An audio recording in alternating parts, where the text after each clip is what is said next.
দিনটা ছিল 14 ফেব্রুয়ারি, আমার ছেলের জন্মদিন। 14 বছরে পা দিল। তা সেই দিনকার তোমরা রাতের ভিডিওটা তোমরা দেখেছো কেক কাটার। দুপুরের ভিডিওটা আমার ছাড়া হয়নি, কি আয়োজন করেছিলাম ছেলের জন্য। তা বিশেষ কিছু করতে পারিনি, যেহেতু আমি ভীষণ অসুস্থ ছিলাম ওই কারণে। তোমরা দেখে নাও কী করলাম। এখানে মা নিয়ে এসেছিলো মাছ, যেহেতু আমাদের লেজা মোরগ খাওয়ার বার্থডেতে একটা নিয়ম আছে, এই জন্য আমাদের লেজা মোরগ খেতেই হবে। এখানে দেখো মাছগুলো ভেজে নিচ্ছি এক এক করে। আমি পাতলা করে মাছের কালিয়া করেছিলাম। এটা ছিল রুই মাছ। যেহেতু ছেলে বলেছে মা তুমি অসুস্থ, বেশি কিছু করতে হবে না তোমায়।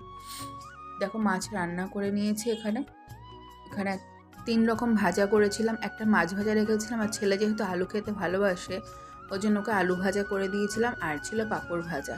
মা চাটনি করেছিল, পায়েসটাও মাই করেছে। আর হচ্ছে গিয়ে দেখো তারপর সব কিছু একটু সাজিয়ে দিয়েছিলাম। তারপরে বাবা আশীর্বাদ করে নিল। জন্মদিন মানেই শুভ দিন, আর সেই শুভ দিনে মিষ্টিমুখ হবে না এটা তো হতে পারে না। তাই দাদানের হাত থেকেই আগে মিষ্টিমুখ করলো আমার ছেলে। তারপরে দেখো ওর আম্মা ওকে আশীর্বাদ করে নিচ্ছে।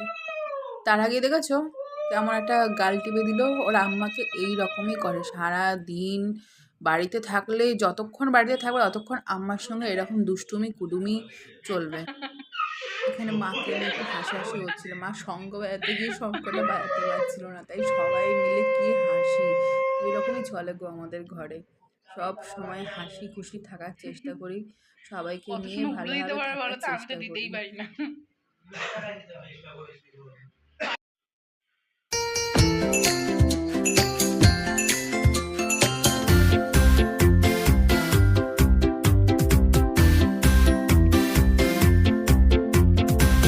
তারপর আমার ছোট ছেলের কীর্তি দেখো।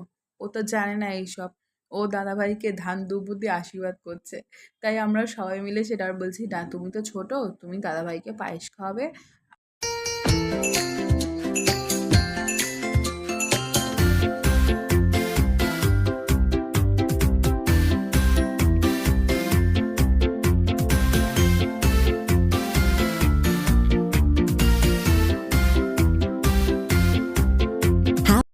বাবানের জন্য এইটুকুই আয়োজন করতে পেরেছিলাম তো।